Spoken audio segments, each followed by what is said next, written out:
Hello friend, welcome back to our channel. आज की video में हम बात करने वाले हैं आपके मार्क्सिज्म क्या है और मार्क्सवाद क्यों आया।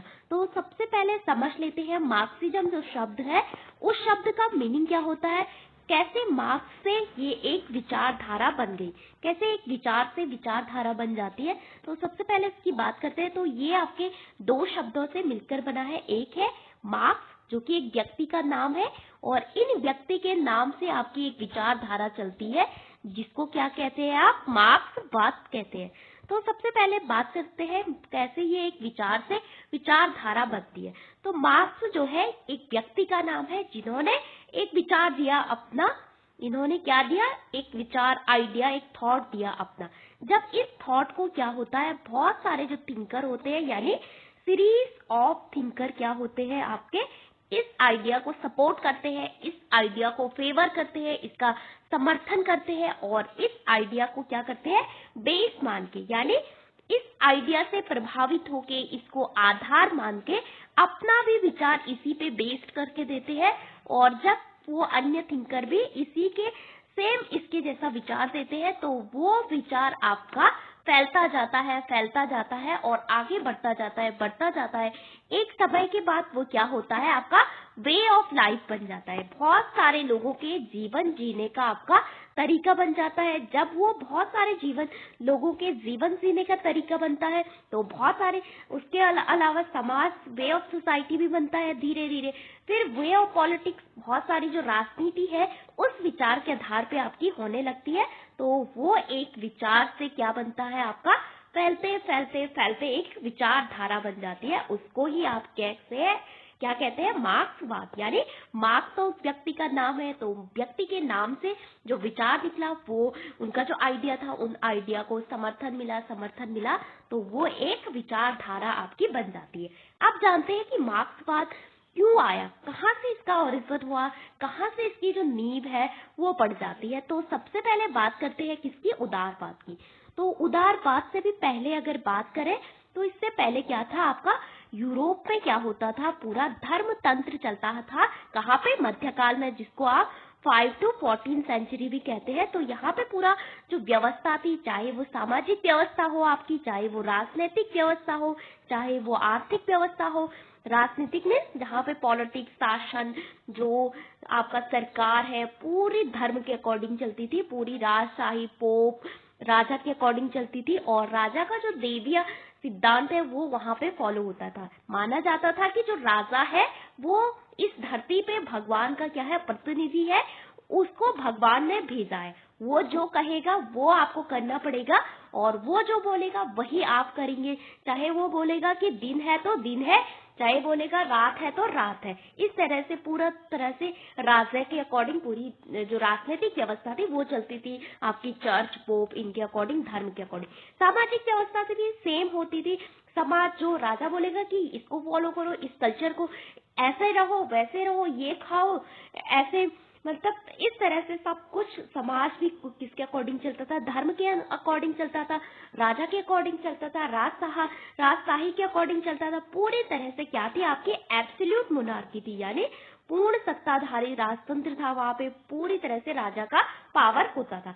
इसके अलावा आर्थिक व्यवस्था, राजा बोलता था ये व्यापार करो, वो व्यापार करो, तो सबको सारी व्यवस्थाएं इसके अकॉर्डिंग चलती थी। शिक्षा उनके अकॉर्डिंग चलती थी।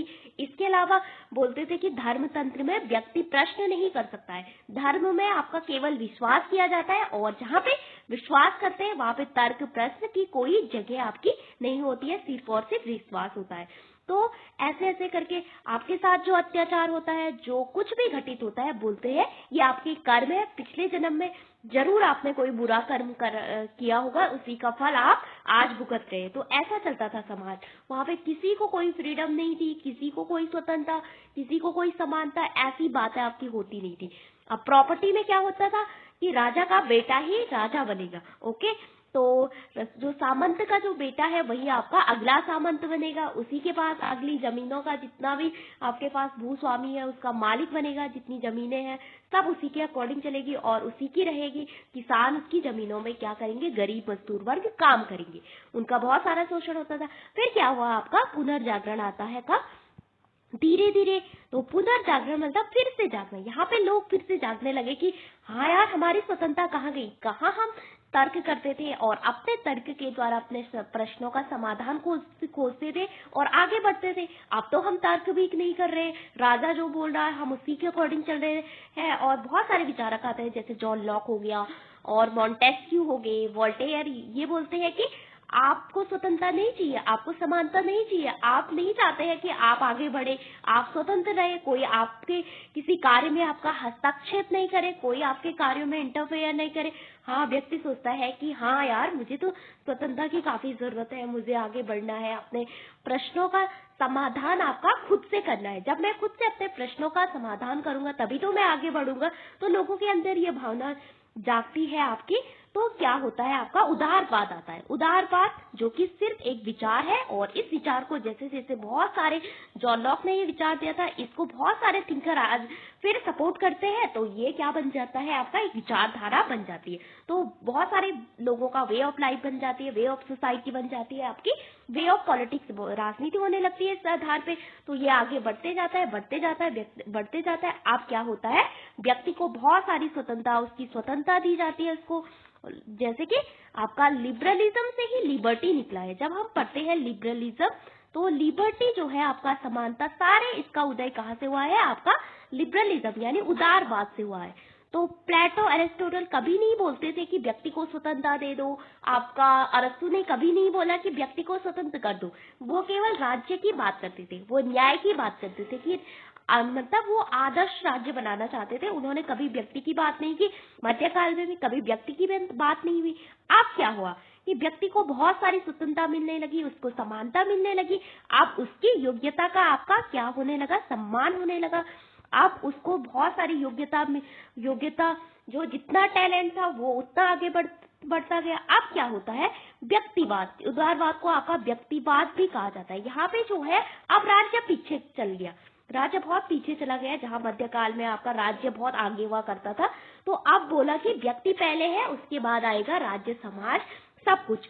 तो यहाँ पे व्यक्ति पे बहुत ज्यादा फोकस किया जाने लगा, व्यक्ति की स्वतंत्रता, समानता पे।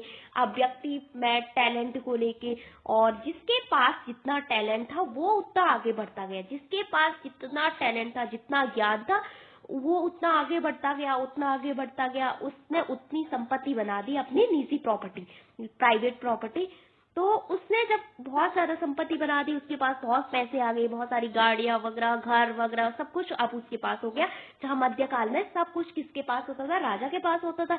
राजा का बेटा ही राजा बनता था। अब ये कॉन्सेप्ट बिल्कुल फॉलो नहीं होगा कि राजा का बेटा ही राजा बनेगा। अब जिसके पास जितना टैलेंट होगा, जिसके पास जितनी बुद्धि होगी, वही आपका आगे बढ़ेगा और अपने अकॉर्डिंग अपनी प्रॉपर्टी बनेगा। अब क्या किया कि लोगों ने अपनी बहुत सारी प्रॉपर्टी आपकी बनाना शुरू किया अपने योग्यता के अनुसार। जो जितने टैलेंटेड था वो आपका उतना आगे बढ़ता गया। अपनी अब राज्य आपको कोई नहीं बोल रहा कि आप मेरे अकॉर्डिंग चलो, आप मेरे अकॉर्डिंग ये करो।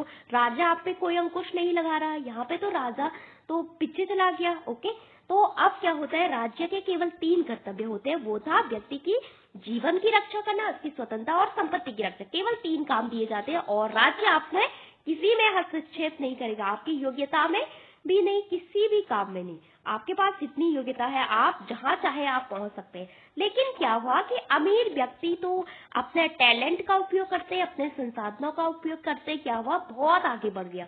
अब इसके पास सब कुछ आ गया, गाड़ी आ गया, सब कुछ जो भी है, घर वगैरह इसके पास आ गए, बहुत सारे पैसे आ गए। और जो गरीब व्यक्ति था वो जहाँ था वहीं रह गया। उसके पास, क्योंकि उसके पास टैलेंट नहीं था, उसके पास संसाधन नहीं था, वो कहा कि आपके आगे बढ़ता, वो जहाँ था वहीं पे आपका रह गया। जो अमीर है, अमीर बढ़ता गया, बढ़ता गया। अब क्या होता है, समाज में एक खाई बन जाती है। एक तरफ है अमीर वर्ग जो बहुत अमीर हो गया, जो कि जिसके पास टैलेंट था, योग्यता को सम्मान दिया जाने लगा, तो टैलेंट वाला तो बहुत आगे चल गया। गरीब तो वहीं छूट गया, उसकी तो आज भी मिनिमम आवश्यकता, रोटी कपड़ा मकान, पूरा आवश्यकता पूरी नहीं हो पा रही है। अब क्या होता है कि समाज में आ जाती है आय को लेके असमानता। एक के पास तो बहुत सारा साधन हो गई, एक के पास साधन नहीं हो गई। इसी दौरान क्या होता है आपका, औद्योगिकरण आता है कहाँ पे? ब्रिटेन में। तो औद्योगिकरण वहां पे जो पूंजीपति वर्ग होता है, जिसको कार्ल मार्क्स ने बुर्जुआ वर्ग भी कहा, तो उदारवाद को जब हम किसमें यूज करते हैं? आर्थिक व्यवस्था में। तो वहां पे पूंजीपति या पूंजीवादी व्यवस्था का जिक्र होता है, जहाँ पे जो संसाधन होते हैं कुछ लोगों के पास होते हैं, आपके कुछ व्यक्तियों के पास होते हैं, आपके कुछ समूह के पास होते हैं। तो यहाँ पे संसाधन सेम, कुछ समूह के पास, कुछ लोगों के पास, टैलेंटेड लोगों के पास चलेगी। अब गरीब तो गरीब ही रहा। तो अब ये पूंजीपति ने मतलब औद्योगिकरण आ गया, बहुत सारी फैक्ट्री बनने लगी, आपकी बहुत सारे उद्योग चलने लगे, बहुत सारे। अब इन औद्योगिकरण में क्या होने लगा कि काम करने के लिए आपके मजदूरों की जरूरत पड़ने लगी। गरीब व्यक्ति की जरूरत कहाँ पे पड़ने लगी? आपके औद्योगिकरण में, फैक्ट्री में काम करने में, औद्योगिक क्रांति के दौरान। अब इस पूंजीपति ने अपना पैसा तो अपने फैक्ट्री में लगाया बहुत सारा, तो यहाँ पे ये क्या किया, इसने पैसा लगाया और इसको बोला कि क्या आप मेरी फैक्ट्री में काम करोगे, मैं आपको पूरा पैसा दूंगा, पूरा वेतन दूंगा, आपको जो चाहिए वो दूंगा। उसने बोला ठीक है, मेरे पास तो वैसे भी संसाधन नहीं है, वैसे भी मैं काम ही ढूंढ रहा था, तो आपकी फैक्ट्री में ही काम कर लेता हूँ।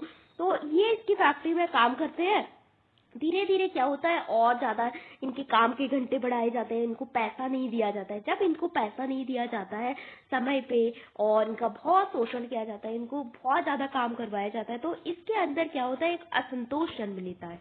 ये बोलता है कि इसने तो मेरे पैसे भी नहीं दिए और दिन रात मेरे से काम करवा रहा है। तो इस तरह से आपका धीरे धीरे ये बोलते हैं कि ये हमारा शोषण कर रहा है। अब क्या आते हैं बहुत सारे, जैसे जैसे आय के आधार पे असमानता क्रिएट होने लगी, बहुत सारे अन्य विचारक आए, उन्होंने बोला कि अब हम क्या करेंगे, जो राज्य को फिर से वैल्यू देंगे, अब जो संसाधन है उसको फिर से आपके राज्य के पास देंगे, सरकार के पास देंगे, जिससे कि सरकार जिसके पास नहीं है उसको भी दे सके। अब संसाधन जिसके पास नहीं है उसको भी दे सके, तो समाजवादी व्यवस्था आती है। समाजवाद जहाँ पे संसाधन जो है राज्य, समाज, सरकार के पास होते हैं, तो वो बोलते हैं कि अब हमें क्या करना है, पूंजीवाद को हटाना है। जो अपने सारे संसाधन हमारे कैप्चर करके अपने पास रखा है उसको हटाना है। उसको कैसे हटाएंगे? लोकतांत्रिक तरीके से, यानी हम चुनाव करेंगे तो तब पूंजीपति को हटाएंगे, राजनीतिक दल बनाएंगे, आपके मतलब जो पॉलिटिकल पार्टीज बनाएंगे उसके अकॉर्डिंग हम क्या करेंगे, पूंजीपति को हटाएंगे, पूंजीपति को धीरे धीरे स्टेप वाइज वो करेंगे। लेकिन समाजवाद का जो अगला पहला वर्जन तो उसका ठीक था, बहुत अच्छे से बोलता है लोकतांत्रिक, लेकिन अगला वर्जन जो था बड़ा खतरनाक था, उसका नाम था आपका मार्क्सिज्म। ये बोलता है कि हम अब समाजवाद को, आपका जो पूंजीपति को लोकतांत्रिक तरीके से नहीं, समाजवादियों के तरीके से नहीं, ये तो बहुत यूटोपियन है, कल्पना है ये सारी। तो कार्ल मार्क्स बोलते हैं हमें तो क्रांति करनी है भाई, हमने तो सब मजदूरों को इकट्ठा करना है और उनको बोलना है कि आप सब एक हो जाओ और इन पूंजीपतियों को मार डालो, जिसने क्या किया है, आपके सारे संसाधनों पे कब्जा किया है, आपको इतना दिनों का आपको मजदूरी नहीं दी है, आपका सारा पैसा वो खा गया और आपका जो जितना भी आपने किया, जो अधिशेष मूल्य है सब उसके पास है। तो ये बोलते हैं कि हमें क्या करनी है, अब क्रांति करनी है। और वो क्रांति कैसी होगी, आपकी रक्त रंजित होगी, रक्त से, हथियारों से, इस तरह से क्रांति होगी। तो जो मार्क्सवाद है वो क्रांति की बात करता है, सोशलिज्म का एक्सट्रीम वर्जन है, जहाँ पे हथियार उठा के पूंजीपति को मार गिरा के तब हमें मजदूरों का राज्य स्थापित करना है, जिसको कार्ल मार्क्स क्या बोलते हैं, सर्वहारा वर्ग का राज्य, जो कि काफी इंपॉर्टेंट था। तो यहाँ पे कार्ल मार्क्स ने इसको दो श्रेणी में आपका बांटा है। एक तरफ क्या है, आपका बुर्जुआ वर्ग है, दूसरी तरफ जो मजदूर वर्ग, वर्किंग क्लास, उसको कहा आपका सर्वहारा वर्ग। तो मेनली मार्क्सिज्म क्या है, जो कि किस पे आधारित है, इतिहास की भौतिकवादी व्यवस्था पे आधारित है और किसकी बात करता है कि जो संसाधन है वो आपके मजदूर वर्ग के पास, यानी सर्वहारा वर्ग के पास हो, और राज्य विहीन, वर्ग विहीन समाज की स्थापना की बात करता है और सबको उसकी क्षमता के अकॉर्डिंग, जिस व्यक्ति को जितनी आवश्यकता है और जिसकी जितनी नीड है उसके अकॉर्डिंग आपको मिलना चाहिए, सबको समान, चाहे वो अमीर हो चाहे गरीब हो, चाहे जिसके पास संसाधन हो। पूंजीपति बोलते हैं कि जिसके पास अमीर है वो उतनी प्रॉपर्टी बना सकता है, जिसके पास टैलेंट है वो उतना आगे बढ़ सकता है। ये बोलता है कि नहीं, सबको उसके, जिसको जितनी जरूरत है उसकी मतलब एवज पे हम क्या करेंगे, संसाधनों का आपका बंटवारा करेंगे। तो इसको कहते हैं आपका मार्क्सिज्म। तो ये था मार्क्सवाद। कुछ और देख लेते हैं कार्ल मार्क्स के बारे में। तो मार्क्सिज्म की बात किसने की, आपकी कार्ल मार्क्स ने की, जिनको आपका फादर ऑफ साइंटिफिक सोशलिज्म यानी वैज्ञानिक समाजवाद का जनक भी कहते हैं। इसके अलावा जो अर्ली सोशलिज्म सोशलिस्ट थिंकर थे, इनको इसने क्या बोला, यूटोपियन। कार्ल मार्क्स और एंजल्स ने बोला कि जो अर्ली सोशलिस्ट यानी जो प्रारंभिक समाजवादी थे वो क्या थे, यूटोपियन थे, कल्पनावादी थे। बोलते थे कि हम स्टेप बाय स्टेप आपको क्या करेंगे, पूंजीपति को मार डालेंगे। तो ये है कार्ल मार्क्स के बारे में। इनके फ्रेंड थे कौन, फ्रेडरिक एंजल्स। तो बहुत इन दोनों ने बहुत साल आपका साथ में कार्य किया, बहुत सारी पुस्तकें आपका साथ में लिखी। तो इनका ये एस्टीम वर्जन रेवोल्यूशनरी आइडिया है कौन सा, मार्क्सिज्म का, जहाँ पे ये जो इतिहास है उसकी व्याख्या किस आधार पे करते हैं, भौतिकवाद के आधार पे उसकी व्याख्या करते हैं। बोलता है कि मैटर इम्पोर्टेंट है, आइडिया इम्पोर्टेंट आपका नहीं है। तो इन्होंने ही आपका साम्यवाद की नींव डाली है कार्ल मार्क्स ने। जो कम्युनिज्म जो विचारधारा है, मार्क्सवाद, जो लेफ्ट विंग भी जिसको आपका कहा जाता है, तो ये यहीं से आई। इसकी आधार पे आपका रशिया में क्रांति हुई, किसने की, लेनिन ने की। उसके बाद किसने क्रांति की आपकी, चाइना में माओ जेडोंग के द्वारा की गई। एशियाटिक फॉर्म में उसको डेवलप किया गया। फिर इनके जो हिस्टोरिकल मटेरियलिज्म काफी इंपॉर्टेंट है। मोड ऑफ प्रोडक्शन, जहाँ पे बात करते हैं कि जो उत्पादन के साधन है उसको हमने क्या करना है, वर्किंग क्लास के हाथ में लाना है, क्योंकि वो किसके पास है, अभी पूंजीपति के पास है। तो ऑनर वर्कर रिलेशनशिप की बात करते हैं। ओके, फिर बात करते हैं सरप्लस वैल्यू, क्योंकि जो हमारा जितना भी पैसा होता है सारे पूंजीपति अपने पास रखते हैं, हमको उसका थोड़ा भी हिस्सा नहीं देते हैं। क्लास स्ट्रगल, इन दोनों के पास वर्ग संघर्ष चलता है, पूंजीपति वर्ग, बुर्जुआ वर्ग और आपका सर्वहारा। एलिनेशन, 4 प्रकार के एलिनेशन की बात करते हैं, अलगाव की बात करते हैं। एक तो जो हमारा जो अलगाव हो जाता है किसको लेकर, लेबर के प्रोडक्ट को लेकर, प्रोसीड यानी जो प्रक्रिया है उसको लेकर, फैलो जो हमारे साथ काम करने वाले हैं, ह्यूमन संबंध है इसको लेकर। तो ये कार्ल मार्क्स के कुछ इंपॉर्टेंट आइडिया थे। और किसने बोला कि धर्म ओपियम है, और धर्म एक अफीम की तरह है, जो धर्म में विश्वास करता है वो, इस तरह से उन्होंने एक स्टेटमेंट दिया था। तो वो भी कार्ल मार्क्स ने बोला। तो ये, और किसने बोला कि जो क्रांति है वो इंजन की तरह काम करती है, वो भी आपके कार्ल मार्क्स ने बोला। ये थे कार्ल मार्क्स के कुछ इंपॉर्टेंट आइडिया। कुछ हम और जानेंगे अगली वीडियो में। तो आज की वीडियो में हमने जाना कि मार्क्सवाद क्या है, मार्क्सिज्म जो शब्द है कैसे विचार से विचारधारा बनती है, क्योंकि कार्ल मार्क्स के नाम से ये विचारधारा आपके आगे बढ़ती है। इन्होंने कभी नहीं बोला कि मेरा विचार क्या है, आपका मार्क्सिज्म है। तो बहुत सारे थिंकर इसको सपोर्ट करते हैं, फैलता जाता है और एक विचारधारा बन जाती है। और इसका ओरिजिन तो वहीं से शुरू हो गया था, जहाँ पे समाज में क्या हुआ, आपके उत्पादन के साधनों के आधार पे आपकी जो असमानता है वो क्रिएट होने लगी। एक तरफ था पूंजीपति वर्ग, एक तरफ था आपका मजदूर क्लास। दोनों में जो खाई है उसको पाटने का काम करती है कि हम दोनों क्या करेंगे, जो रिसोर्स है उसका मतलब बराबर करेंगे। आप यहाँ पे टैलेंट के आधार पे नहीं देखेंगे, आप किसके आधार पे देखेंगे कि व्यक्ति की आवश्यकता क्या है, व्यक्ति की एक्चुअल में नीड क्या है, उसको क्या चाहिए, उसकी क्षमता क्या है। तो आपकी यहाँ पे योग्यता का ध्यान नहीं रखा जाएगा। ये बोलते हैं कि संसाधनों का बंटवारा क्या कहना चाहिए, सब में आपका समान रूप से होना चाहिए, चाहे आपको इसके लिए क्रांति ही क्यों ना करनी पड़े, चाहे आपको इसके लिए सारे पूंजीपतियों को आपका मारना ही क्यों ना पड़े। तो हम संसाधनों का जो डिवीजन है सब में, खास करके मजदूर क्लास, गरीब क्लास, उन सब में आपका समान रूप से करते रहेंगे। तो यही आपका मार्क्सवाद कहता है। काफी इंपॉर्टेंट आइडिया है। कल हम पढ़ेंगे कि जो 5 स्टेज इन्होंने बताई है वो क्या है, क्यों इंपॉर्टेंट है, इसके बारे में जानेंगे। सो आज के लिए इतना ही। Thank you for watching this video.